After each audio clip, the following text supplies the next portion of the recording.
and he'd just go, 68, and I'd go, yes, please. Yes. And then off they go. Yeah. But it's like they got so much stuff to do with other people. And Sure. It's like, at first, yeah, I mean, I wouldn't dare do anything without an aide in the room. But now you feel good. yeah. Or you feel good comparison-wise. Yeah. Man.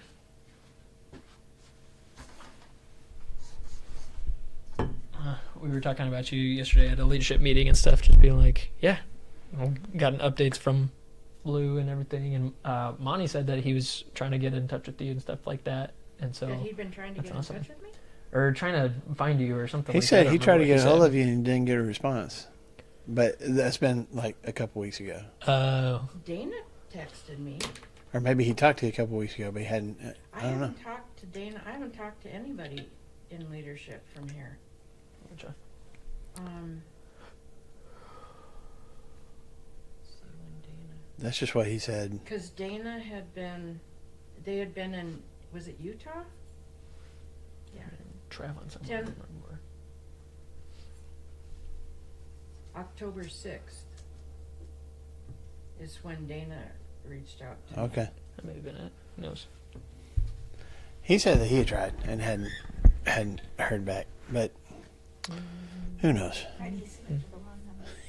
The other I Mary wouldn't. yet? I've Yeah, done that the other before. Marianne. Yeah.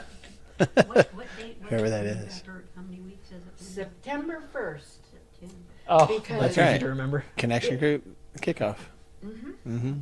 But the other thing was September was not a good month for the Mm-hmm. us siblings. Yes. And I thought, okay, thank you God that this is what we're going to deal with in September. Yeah. Well, then my sister is in assisted living, Mm-hmm. and she fell and had a brain bleed. Right. She had to have surgery. Yeah. And that was And like 6 that or was- 7 days after you fell, right? That was the first time, and then she fell the second time, and that's when she had the brain bleed. And that was real touch and go then. Sure. And that was still September, and it was like, oh God. Get out of this month. Get out of this month. No. October, get here But soon. she's doing good. Well, good. Or better, I should say. Yeah. She's had a few light seizures, but Mm-mm. Is she still in assisted living? she'll be in assisted Okay. living from now on. Okay. Yeah. Okay. She said to begin with at least through the winter, but my brother said there's no way she can come back home and take care of herself. And he's tired. He's been taking care of her. I mean, more so than even my mom did. Hi, Pam. Everybody's so excited when they see her. Marianne. How you doing? I'm doing okay. How are you? Fine. Good. Pam came to see me at the rehab Yeah. Oh, Monday. that's awesome. She popped her head in. That was so nice. Yeah. Yeah. I visited a lot with your friend Anita too, Yeah. and Lou met her. Yeah. Mhm. Yeah, she's I such want you to a, take up money for a she's so tree, sweet. please. She's so sweet. That sounds fun. Come Linda. Linda sits on the other side, so you should be fine. I don't know. Linda was sat over here last week because that was like That's Yeah. because everybody sat over here and then Linda didn't know what to do. the whole Yeah, class that was was like about 2 to weeks move ago, over yeah. like It this. was all on this side Yeah. until like Connie came Now, in, so- now you're all by yourself Oh, today. I know. So, You got to hold down that side. Yeah. She said she couldn't sit on this side. So well, I said, but part of it, I mean, That chair's not- honestly, we could make room for you over here, except that would mean yeah, we'd she have to would move use the table. Lou's stuff, and Oh, that ain't man. gonna happen. Oh, So, I'm good right here. yeah. Don't want to rock any boats, especially with Lou. 'cause Yeah. she's my No, salvation. no boats. No boats. Okay, She's let's sitting in the parking lot. Yeah, you will. We're gonna drag her with get on Facebook and watch class because you're not going in with me. Yeah. Okay, we'll go ahead and get started. We are in the book of 1 Samuel, but still in our study of Judges. So, as we, said at the end of our study of Ruth, even though the book of Judges ended, then Ruth is right kind of at the same time that the book of Judges ends. We still had 2 judges left, but we find out about them in 1 Samuel. So, one of them is a guy named Eli. And we'll find out today that he ended up not only being the priest but being judge for Israel for 40 years, I believe. And then Samuel is the last judge that we have before there's officially a king over the nation of Israel. We don't use judges anymore. So I was unable to be in class last week, and Brandon did a great job of taking over and kind of kicking off the study. So I don't know, hit the just kind of the highlights of what you discovered last week. I mean, a big part of it was about the birth of Samuel. Yes. Which was that was a pretty good. I enjoyed that story. I was walking through it and seeing how Hannah, and then you have some. What do we discover? A couple of dim dudes, dim guys that can't read the room or can't read their wives or ladies and stuff. And then how her prayer, God answers her prayer and dedicates her son to the Lord, and then her prayer, walking through it, how God's in control, all of that. And then we touched on Eli and his wicked sons and how they were scoundrels. So you've got the priest, and then his two sons who are supposed to be following God, but instead are sleeping with the receptionists, basically, and are at the door of the church building. Yep, and are not just siphoning the top like the tax collectors. They would say, "Linda, I'm sorry, it's $5 instead of $3," and siphon off, and you don't really, but you don't know how much. They would be valiantly taking what they wanted from the people's offerings. Right. And the Lord said, not today.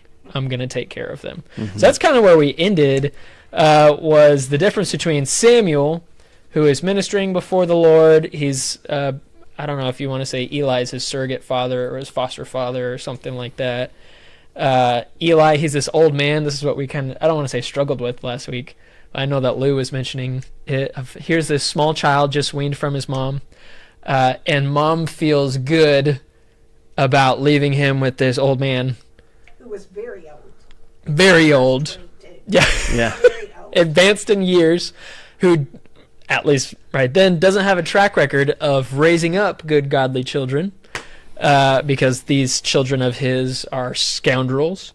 But despite both of those things, because God is the one that's the author of this story, Samuel's story in particular, Samuel grows up ministering before the Lord. Mom still gets to see him a bunch and makes him linen ephods and those kinds of things.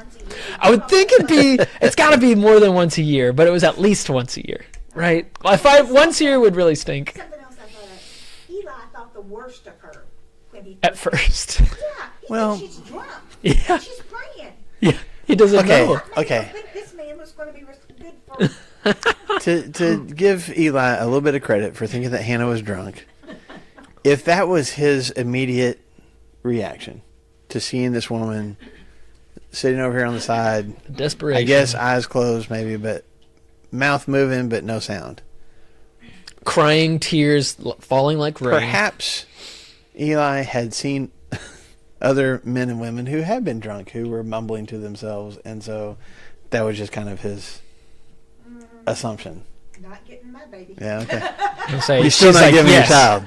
Still not you giving will your be, child you away. will be a surrogate father to my child. Well, and I will say, and I don't want to go too far down this road because it's stuff that we covered last week, but there was a symbolic dedication of firstborn sons to God because of the law of Moses. I mean, you can go back in Leviticus, I think, in Deuteronomy, or maybe Numbers, I can't remember which one, and the Israelites, if they had a firstborn son, whenever the firstborn son came, they had to pay kind of a tribute. They were redeeming back their son. Their son was officially dedicated to God, and then they would pay a census charge, basically, to redeem their son back from, from God's God. possessions. Yeah, but God said, "Hey, your firstborn sons belong to me." That was part of the old law. So it's not that far of a stretch for Hannah to say, "I'm going to fully dedicate my son." Now, I think that Hannah is probably based on where they live and all that, I think she's probably well aware of the story, maybe even if you want to call it the legend of Samson, how Samson's mom had prayed and was finally given a son. And I think that's part of her motivation is like, hey, Samson ended up being this hero for God. God, I will do the same thing with my son. If you will just give me one, I will do the same thing. So it's not a far stretch to say, I'm going to dedicate my son to God. But she's like going all in. I am physically giving my son away to God and saying, God, do with him what you will, which was not typical back in that time. Yeah. So we anyway. ended with knowing that Eli's sons are wicked scoundrels, but also that verse 26 of chapter 2, the boy Samuel continued to grow in stature and in favor with the Lord and with people, which sounds like Jesus. Or Jesus sounds like Samuel. That's probably Whichever yes. way. But Jesus was still there when Samuel was, because even when Samuel was there, Jesus was there. That's true. Jesus was It's alive all, then too. it's all working together. Yep. And we know that Eli had scolded his sons, basically saying, hey, that's a bad thing. Yeah. It's a bad Stop. thing you're doing. Stop doing that. And we find out in these next couple of verses that that kind of parenting is not very effective. Yeah. His sons, however, did not listen to their father's rebuke. Yeah. So that's where we ended was this guy's coming to Eli and telling him what's going to happen. So Did you go through? I don't remember. Did you go through? We didn't finish chapter 2, but it'd be really easy for us to finish chapter 2. Really quick. Did you go through the prophecy? Did you go through that already? No. Like what's going to happen? No. We know that God has already chosen to kill them. That's what I'm saying. That's part of the prophecy. Kill them. Yeah. Yes. Yeah. There in verse 20. You talking about verse 25? Mm-hmm. The Lord desired to kill them. Yes. It was the Lord's will, is what mine says. Oh, okay. Yes. But same It just seems, that doesn't seem to fit in the Well, norm for God. yes, but again, if you go back through the old law, there were certain rules and regulations that even the priests had to operate by. This isn't the first time that priests got in trouble with God, right? I mean, back out in the wilderness, Aaron's sons Oh, yeah. were drunk and didn't offer the right kind of fire in the tabernacle, and And they God were consumed by swallowed fire. them up. And God was like, "Hey, when it comes to worship of me and being in my presence, I take that seriously, and I want you to take that seriously too." These guys, by doing what they're doing, by having sex with the greeter ministry, in front of with the women, I'm serious, with the women in front of the tabernacle, and then taking for themselves more than what was due them in a selfish way, which is completely being dismissive of this worship of God. And It's they're the same, people that are it's- supposed to be displaying God's character to the rest of Israel. Right. And even being told, like, hey, y'all need to stop. Yeah, Come on, it's Dad. God's like, okay, here's what I said would happen if you guys make a mockery of this. So there's consequences. So as far as it being his will, I don't think that it's like God like, I'm hatching this plan to snatch the life out of these guys. I think it's God going, I told you guys, there's consequences. Consequences are coming. And that left unpunished can just lead Israel right back into idol worship and all these other Yeah. terrible things. Exactly. Yeah. Exactly. So yes, continued. So we can just finish chapter Go for 2 it. really quick if Go you don't for mind. it. Yep. Chapter 2 of 1 Samuel, verse 27. It won't be anything that we're surprised about, but we'll capitalize on verse 30, I believe, too. So starting in verse 27. There's a man of God, he came to Eli, and he said to him, "This is what the Lord says, didn't I clearly reveal myself to your ancestors' family whenever they were in Egypt under Pharaoh? And I chose your ancestor," this is Levi, or the tribe of Levi, "out of all the tribes to be my priest, to go up to my altar, to burn incense, and to wear an ephod in my presence. And I also gave your ancestors' family all the food offerings presented by the Israelites." Remember, that's what his sons are doing, is they're taking the food that's supposed to be offered to God, and they're taking the best portions for themselves. So he says in verse 29, "Why do you," I think the 2024 Brandon Dodd version is actually y'all. Yeah, it's a plural. It's a plural word. "Why do y'all," which is Eli included, so not just his sons, "why do Right. y'all scorn my sacrifice and offering that I prescribed for my dwelling? Why do you honor your sons more than me by fattening yourselves on the choice parts of every offering made by the people of Israel? Something important here. Is Eli the one that's doing the direct sin against God? No. Doesn't seem like it. Yeah, not the direct one, but Indirectly. Because he didn't discipline Well, him. and He's allowing it to happen. and Mhm. he's partaking. yeah. He's letting them do it. And so God is saying, hey, listen, man, you're just as responsible as these guys, because this light tap on the hand, oh, my sons, you shouldn't do that. There needs to be more drastic measures. And apparently he is, by not doing anything, he's honoring his sons more than he's honoring God, which is a super scary thing. So what's going to happen? Verse 30, therefore, the Lord, Yahweh, the God of Israel, declares, I promised that members of your family would minister before me forever, but now the Lord declares, far be it from me, because those who honor me, I'm going to honor, but those who despise me, I'll be disdained. So God doesn't really care. I mean, he does. He cares about lineage, but you don't get special privileges just because you're in the family. If you honor me, I'll honor you. But if you dishonor me, you're going to be disdained too. The time is coming when I'm going to cut short your strength and the strength of your priestly house, so that no one in it will reach an old age. Ooh. And you will see distress in my dwelling. Although good will be done to Israel, no one in your family line will ever reach old age. Every one of you that I do not cut off from serving at my altar, I will spare only to destroy your sight and sap your strength, and all of your descendants will die in the prime of life. Oh, not a great prophecy. And then verse 34, and what happens to your two sons, Hophni and Phinehas, will be assigned to you. They'll both die on the same day. Okay, so it's not going to be an accident, and it's going to happen on the same day. So Yeah? did he have other kids besides these two? Do we know? I don't know. We don't know for sure. You would think so, as old as he was and stuff, but we don't know for sure. Well, he said, and all the descendants of your house. Mhm. Well, because he's an old guy, they're old enough. Yeah. Yeah, because we'll find out when they actually do die. They've already got. Matter of fact, one of them has a kid that's born when he dies. So, yeah, Okay. S- What happened to his wives? Did they never talk about his wives? they'll talk about one here in a minute. Not Eli's, but his son's. daughter-in-law. Yeah, his son's wife. Because Mm-mm. for her to leave her son off, I'm thinking maybe he has. There's got to be a lady or that'll something. help out, so- Yeah. We just don't know anything Well, about her, right? but it goes back to, I mean, what has been said multiple times through the time of the judges. Everyone did as they saw fit. Israel didn't have a king.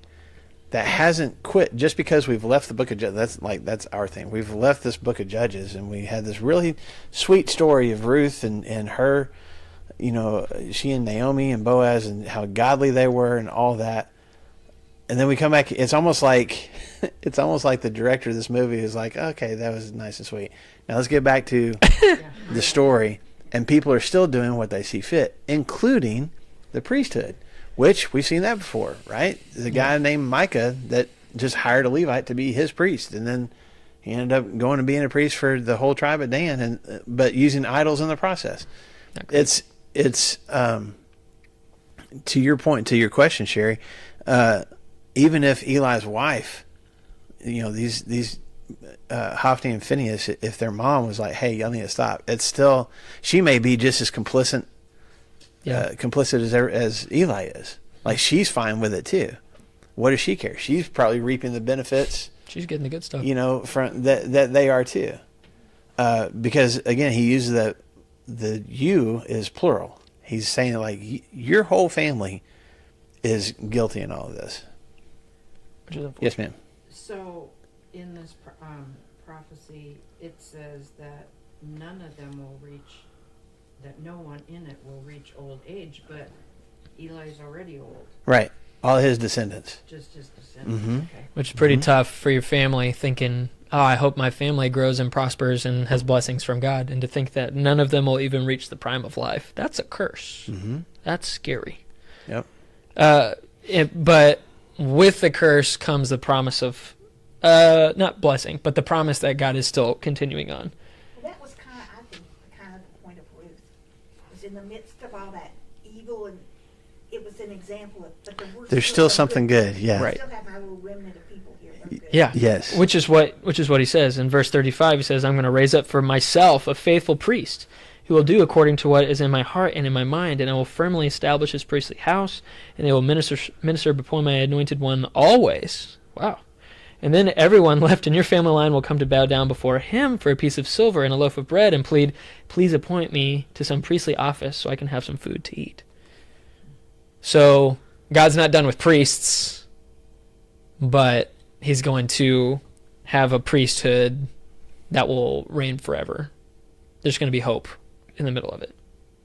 But he just said he was going to destroy that family. So, and now it says, "Come to pass everyone who is left in your house." Mm-hmm. So not everybody is going to completely perish. And there's other Levites and stuff too there, which is one of the ones that comes. Well, he doesn't say he's going to completely destroy him. He says there's just nobody's going to live to old age. They're going to be. Oh, well, that's true. Mm-hmm. So, just a quick side note, because I Go could for spend a lot of time on this, and so I'm not going to. I didn't even write down the scripture references, so you'll have to look it up. But That's intentional on your part. yeah, some laziness too.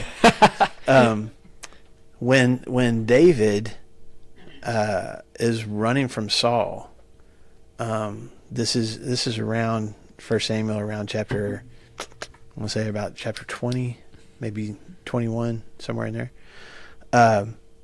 He's running from Saul, and he gets to the tabernacle, and he talks to the priest there, the high priest, and says, "You have any food?" And he's like, "I don't have anything but the bread that only the priests are allowed to eat, but you can have that." And he says, "I also need a weapon." He's like, "No, we don't have any except for the sword that you got when you killed Goliath." And he's like, "I'll take that." And then he leaves. Well, somebody named Doeg saw him and saw the priest help him, and they report that to Saul. Saul brings that high priest in and says, "Hey, did you help out David?" And he's like, "Yeah, why wouldn't he?" He didn't know anything was going on. He's like, "He's a captain of the army. Why wouldn't I help him?" And so then Saul tells one of his right-hand men to kill him, and he's like, "I can't kill the high priest." And so he tells this Doeg, this guy that reported everything to him, to kill him. And he kills not only the high priest, but all the priests that are there. Only one escapes. His name was Abiathar. He escapes and finds his way to David. Guess who Abiathar? Well, guess who that whole family of priests was descended from? Eli. So just a couple of generations later, we're already seeing the fulfillment of that prophecy. Take that even a step further. Abiathar and Zadok are both priests. I know I'm getting way too deep into this, so I'll just tell you names and you can look it up later. But while David is running, then after he becomes king, basically these guys are both kind of co-high priests, and they seem to function fine in that role. Zadok is also a Levite, probably from a different.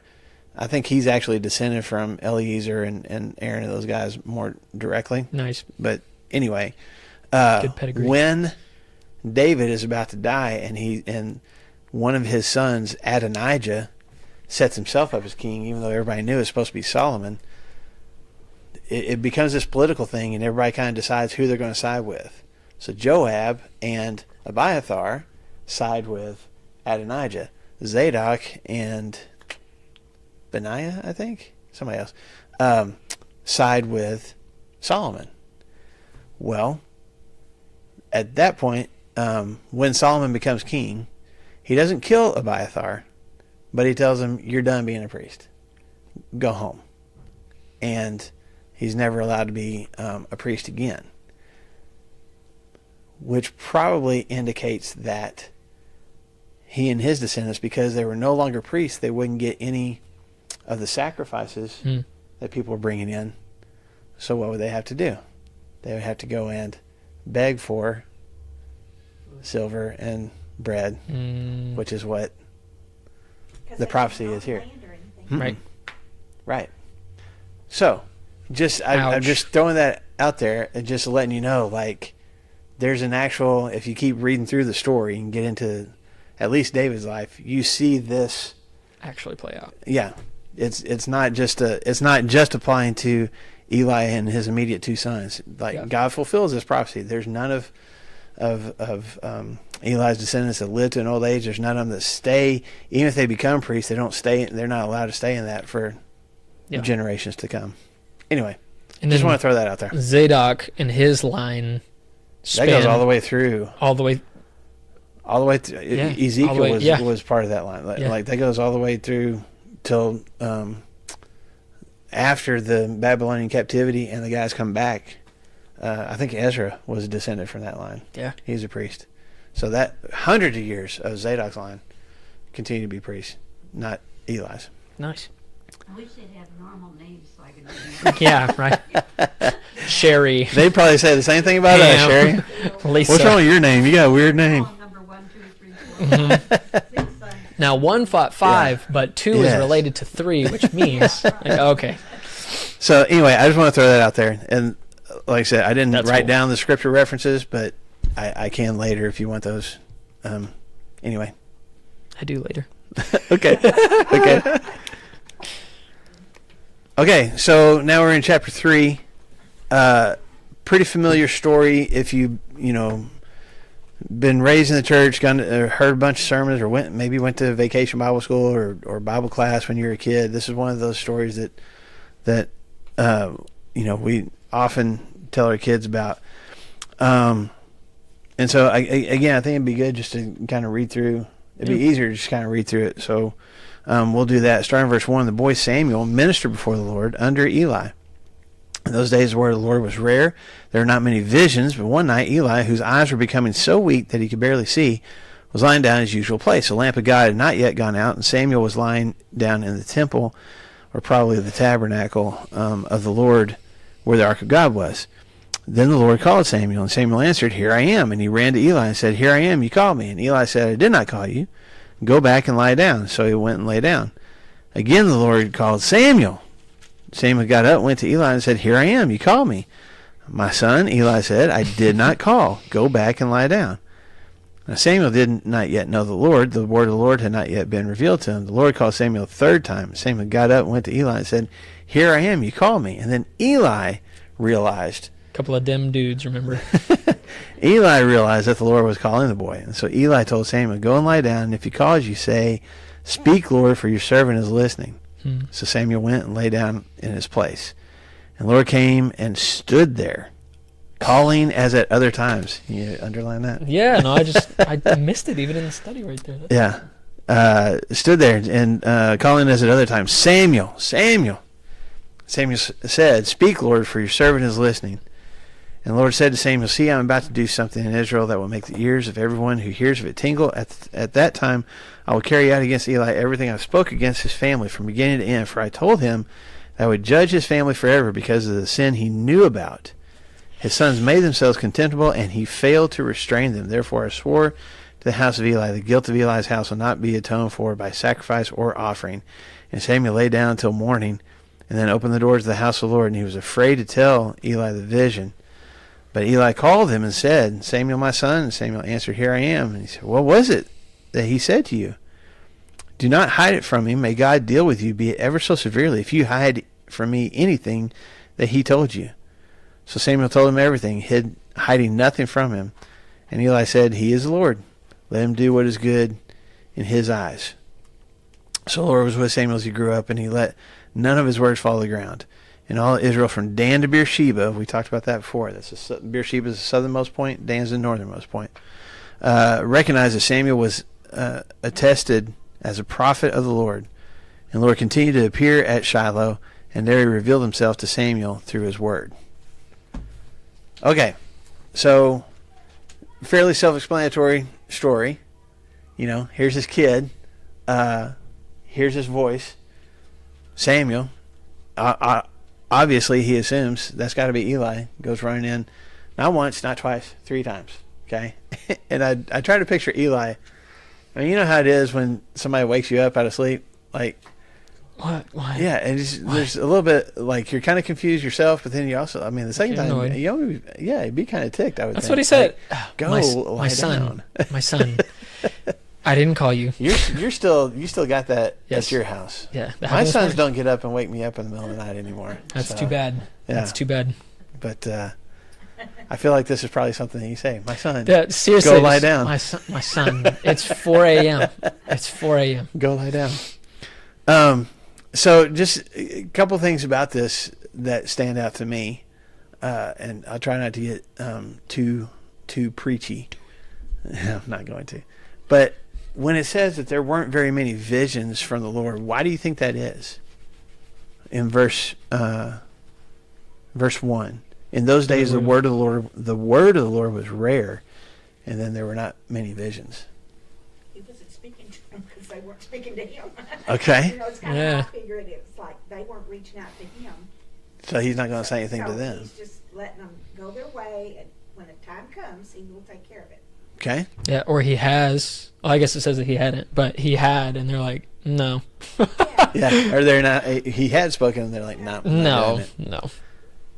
Anybody else? What do you think? Well, I think the Lord's already said what he was going to do, and I'm finished with you. And Samuel wasn't aware that he could talk to him.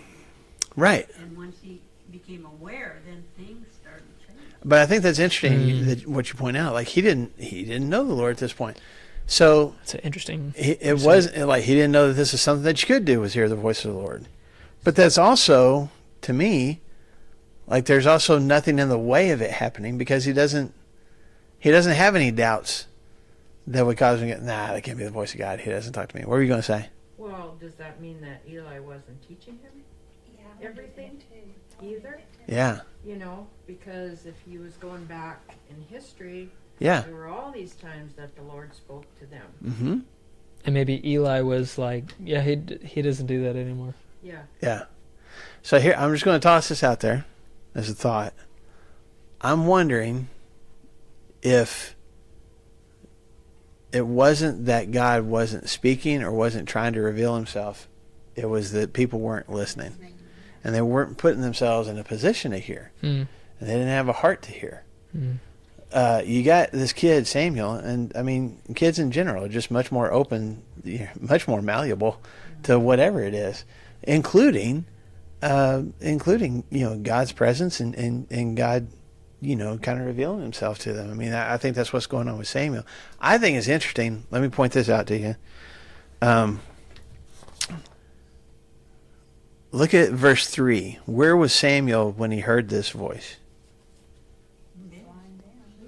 Okay, he was lying down, and he was waiting, because you had to keep the lamp of God going. That's a whole all night long tabernacle kind of thing. So he's making sure once the oil starts to run out, you got to restock it. And I mean, that's why he's laying there. But he's laying there close to where? The hot spot. Where the ark was. What does the ark represent? The presence of God. Okay, That's where Moses that's would the go. Ark of the Covenant. And he could only go in one time and have face-to-face communication with God. The high priest would go in once a year to the ark to offer, the atonement for the sins of the people. I mean, the ark just kind of represented God's presence. This is where you came to meet God. Where is Samuel lying? Right.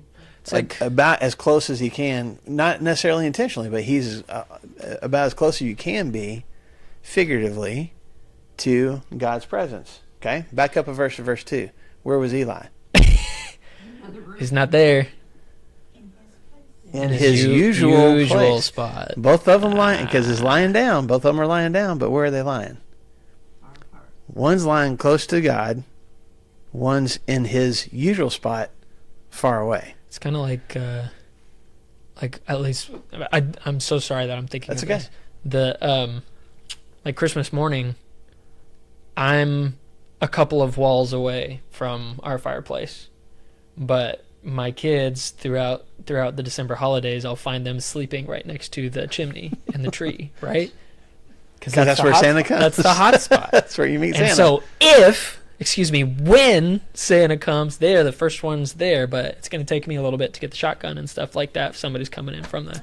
I think this is potentially a literary tactic, for lack of a better word, that the author of 1 Samuel is using to kind of help us see, hey, Eli what had his usual spot become? Away from God.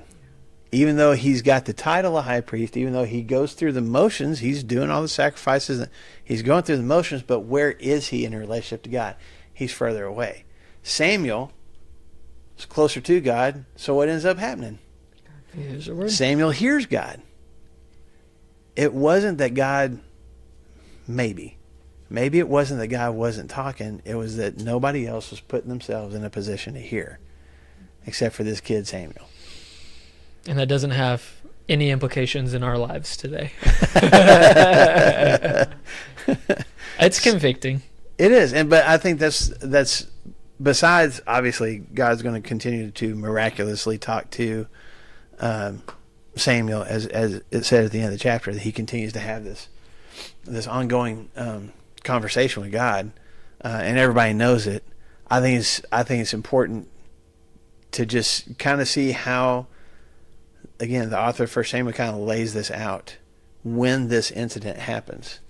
Like it's not just a random thing. It's look where Samuel is, look where Eli is, and look what the message is. And which, I mean, can you imagine? We don't know exactly how old Samuel is. We know that he's a boy, which probably means he's 12 or younger. So being given that message, hey, I'm about to do what I prophesied against Eli that I would do. Maybe some years have passed. You know, again, we don't know how long it's been since he got that first prophecy, but God's like, it's about to happen. It doesn't say, are those two rotten sons already out of the picture? Mm-mm. Oh, No. He said We're going to see him in the very next chapter. It was, hey, remember that prophet that came up and said these things are going to happen? Now God is talking directly to Samuel saying, it's happening. Yeah, it's about to happen.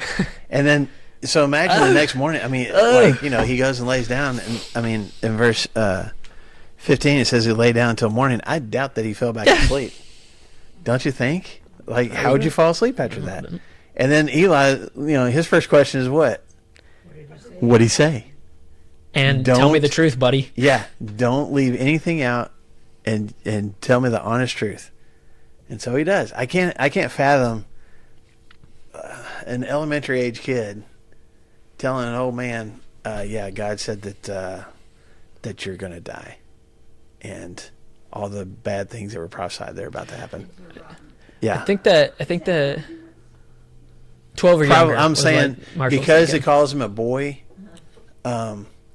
You know, in Hebrew culture, somewhere around 12 and 13 is where you, like, even nowadays, you have your bar mitzvah, and you kind of enter into manhood. So if it's still calling him a boy, he's probably 12 or 11 or 10, something like that.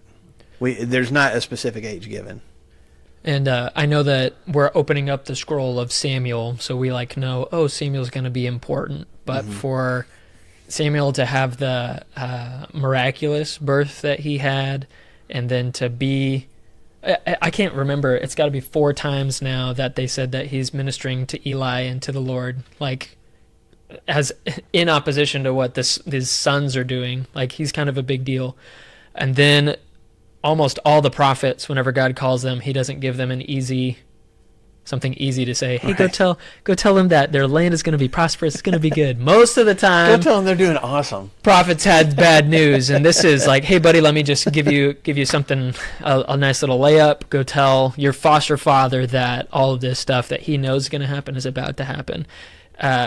And the fact that God stands right there and calls him Samuel, like twice. That's happened to people in the Old Testament, like Abraham, Jacob, and Moses, when he's calling them. So all of this is like priming us to be like, oh, Samuel's kind of a big deal, even though we're already reading the scroll of Samuel. Like, Yeah. But then what's Eli's reaction to it? The Lord knows the best. He's God. He's going to do what's best.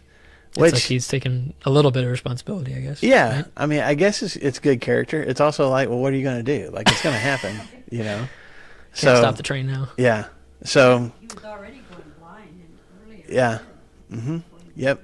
Sounds Matter like of fact, spiritual there's thing, a too. little bit more time. Again, we don't know how much time lapses between this experience and chapter 4. But, you know, there's at least a little bit of time. Because by the time we get here into chapter 4, once we get towards the end of it, Eli's completely blind at this point. So he's struggling to see when Samuel has this calling from God, and then, I don't know, short time later, long time later, I don't know exactly how long, is when the prophecy is finally fulfilled. That's kind of part of the punishment, the anticipation. That That's true. What a When's it going to dread. happen? church, when your mom said, just wait till we get home. Yeah, you know it's coming. You know it's coming. It makes me think of, it's almost the opposite of Hannah. Hannah had this promise, hey, you're going to have a son, and this great expectation. And Eli's given the opposite. I'm going to take your sons from you. And the dread of what's going to happen. Yeah. I hadn't thought about that. Yes, ma'am. In verse 19, it says the Lord was with Samuel as he grew up. Mm-hmm. So, in my mind, then the prophecy of what he was going to do to the family wasn't Like, immediate. Right. I don't think it's the next day. Right. Yeah. But it's not real far down the road either. We've passed Yeah, the for threshold sure. to where there's nothing that can be done to stop it. Yeah. So let's jump into chapter 4, see how far we can get. The Israelites, I'll just kind of give you the quick story. The Israelites decide they're going to go fight against the Philistines. Eli and Samuel and Eli's sons, the tabernacle is in a city called Shiloh, which is right in the middle almost of Israel. It's kind of in the hill country. So 20 miles north of Jerusalem. Yeah. But then where they go fight they go actually to go out and fight the Philistines in their territory, towards the coast. Aphek and Ebenezer are both not on the coast, but out in the plains to the west side of modern day Israel. So they go out. Let's see. It's got Israel in verse 2 was defeated by the Philistines. About 4,000 of them died. Oops. So they get back at the end of that battle. They get back to camp, and then what's the idea? What do we need to do? We just lost this battle. How do we fix it? We're not going to go home. We're going to go fight them again. How do we win this next time? What do we do? Go get the Ark of the Covenant. So again, this is miles. If you look at a map, I mean, this is not like, hey, let's go around the corner and grab the Ark of the Covenant. They have to go back and get it and come all the way back again. And I didn't look up the actual mileage, but it's some distance. But the plan is, let's go get the Ark of the Covenant and let's take it with us into battle. Why? So that God would go with them and they'd win. So if we've got the Ark, then we've got God, and we're going to win. Where's the logic in that? The we look logic. at it now and go, that's just dumb. But in the past, Mhm. when they went to battle and they had the covenant and the tabernacle right there, they were winning. Right. But in this case, What has happened in the past when the Ark was there? Victory. Right? I mean, even like go back even before all this.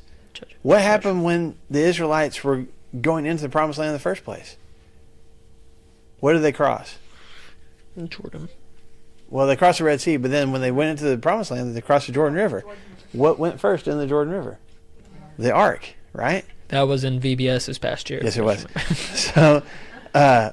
So they've seen, or at least they've heard the stories of the presence of God causing supernatural things to happen.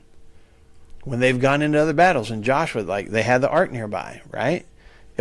So this is God's presence. Now, you also got to think about in this time, all these nations that they're fighting against, they also had representations of their gods too. They would have idols, and they would have, different statues and things that they would carry out into battle and say, our God is with us. And it seems like the Israelites didn't really have anything like that.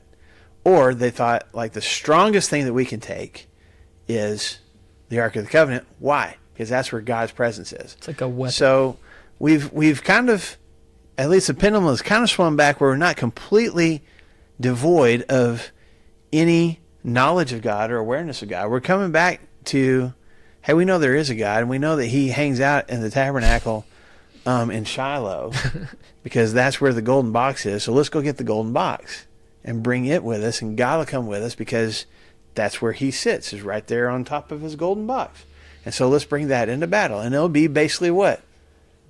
Well, it's going to be our good luck charm. We can't lose. I can see the historical logic of it. For sure. Like, In that culture at that time, it made sense. yeah. Okay? The problem is, or one of the problems, there's a bunch of problems. There's a One lot. of the problems There's is a lot. you don't treat God like a good luck charm. Yeah. And that's what they're doing. And side note, we don't need to do that nowadays either. When are the times that we find ourselves often calling out to God, wanting God to do something for us, invoking his presence, whatever you want to call it?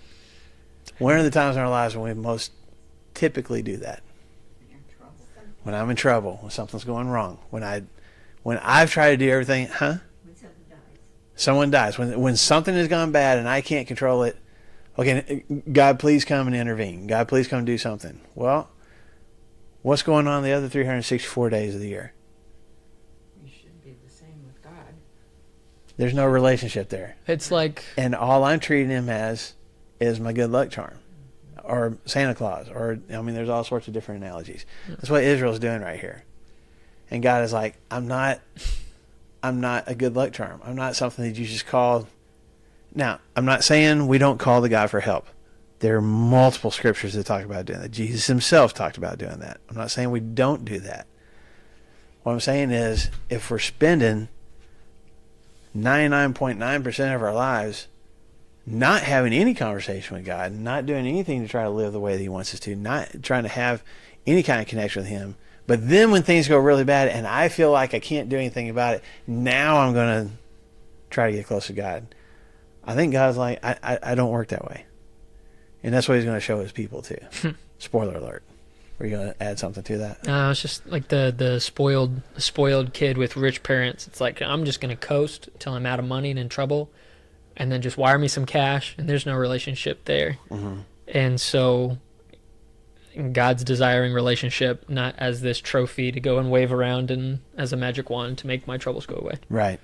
So they bring the ark into the camp, and everybody starts going crazy. Woohoo! We got the ark here, and they're just, huge celebration. So much so that the Philistines hear it, and they look across there, and they see, the magic golden box, the ark, and they start panicking. Yes, ma'am. Oh, God. Can they touch the ark, or is that, before- No, just the priest can. And I'm sorry, it's I left out and that it's on detail. poles. Yeah, I left out that detail. In verse 4, Eli's two sons, Hophni and Phinehas, were there with the ark of God. So it's the two of them, and maybe some other priests, but at least the two of them that are bringing the ark. They're the ones carrying And it's on it. poles and stuff. Yeah, so they that would it carry sits it. on. Mhm. Yeah.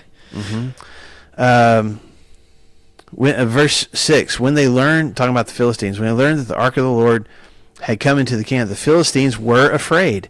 A god has come into the camp, they said. See, this is like common Yeah. in this culture at this time. Oh, no. A god has come into the camp. They said, we're in trouble. Nothing like this has happened before. Woe to us. Who will deliver us from the hand of these mighty gods? They are the gods who struck the Egyptians with all kinds of plagues in the desert. How long ago was that? Oh, wow. I mean, you're talking a few hundred years at least, right? It's like the legend of what God did was like huge in the area. It still Everybody- exists. Yeah. I mean, and People that's know what, about it. when the spies came and talked to Rahab before the Israelites went into the promised land, what did she say? Everybody here knows what happened in Egypt. Everybody's scared to death. That hasn't gone away. The legend is still there. Now, the Philistines, again, we're a few hundred years down the road, they're like, oh, man, Oh, no. whatever gods these are, that's the same ones that beat up on the Egyptians before and dealt with plagues.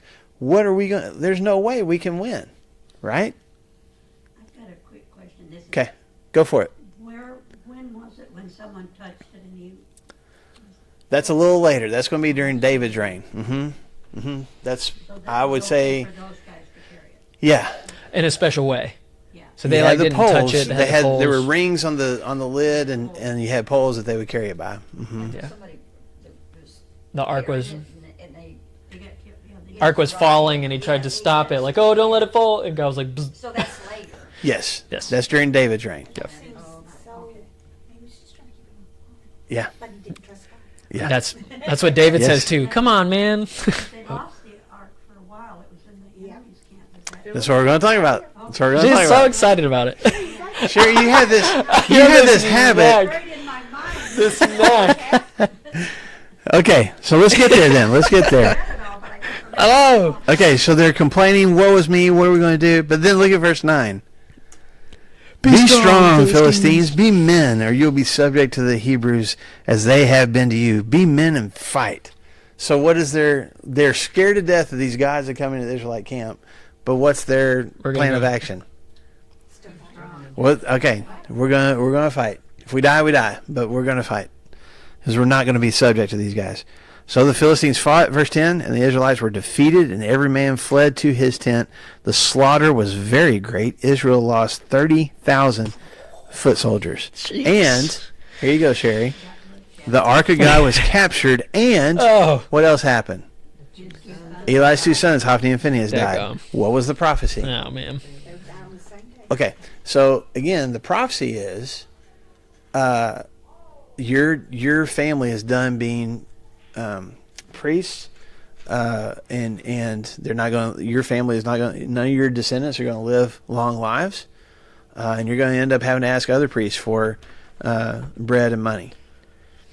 And he said, "Here's how you're going to know that I'm serious about this. Here's the sign." What was the sign? And die on the same day. Both of your sons are going to die on the same day. Okay, so what just happened? Both the sons. So God's like, okay, I told you, and here's how you know. Yes, yeah, exactly. Yes. Okay, so they both die. All right. So Yes, ma'am. they were priests, these two sons, Mhm. but they didn't care about the Lord. No, They weren't good. they were going. Well, they were going through the motions. They knew how to do all the sacrifices, but did they care about a relationship with Him? No, they only cared about themselves. So it's kind of like a job to them, sort of. They Mhm. got- Yeah, with no relationship. they were taken care of. They were fed and Yeah, whatever. yeah. But they didn't. They reaped all the benefits of their job and their position without showing any honor And to the reason they position. were that is because of Eli. I mean, Right. they just- Because they had started doing that, and Eli didn't put a stop to it. Mm-hmm. Pastors' kids at their worst. You know those preachers' kids, man. Got Holy this. cow. You know why they're so bad with the preacher's kids? Because I just spend so much time with those elders and deacons' kids. Is that what it is? They rub off on I them? had a It's roommate bad. at a party that was a preacher's kid, and that's what she told me. That that's why they're so bad. That's Yeah. Okay, let's get through the end of Eli here. We can do this real quick. A Benjamite comes from the battle. I'll just kind of paraphrase. Comes into town, says, and tells everybody what's happened, and that the ark is gone. Now Eli is sitting at the gate of the tabernacle, not necessarily worried about his sons. What's he worried about? The ark. He didn't want this to happen. He didn't want them to take the ark, but they did. So he hears this uproar. He asks what's happened. The guy comes running over to tell him, and says in verse 17, Israel fled before the Philistines. The army has suffered heavy losses. Oh, also, your two sons, Hophni and Phinehas, are dead, and the ark of God has been captured. Okay, so three things. Heavy losses, which we found out was like 30,000 soldiers. Your sons are dead. Ark of God has been captured. And he's 98 years old receiving all of this. Yeah, a 98-year-old man receiving all this news. What is the most troubling to him? Okay, the ark being captured is the thing. 30,000. Ah, it's bad. Your sons. Oh no, my sons are dead, and the ark of God is captured, and that shakes him. I guess even physically so much that he falls out of his chair, and falls in such a way that he broke his neck and he died. And it says he's an old man and he was heavy. Yeah. It says in verse Ouch. 18, he had led Israel for 40 years. So this time they're having lifespans more like what we have. Much more normal. Mm-hmm. Yes. Yeah, he was considered probably a really old man, even back in this time. Okay, so that happens.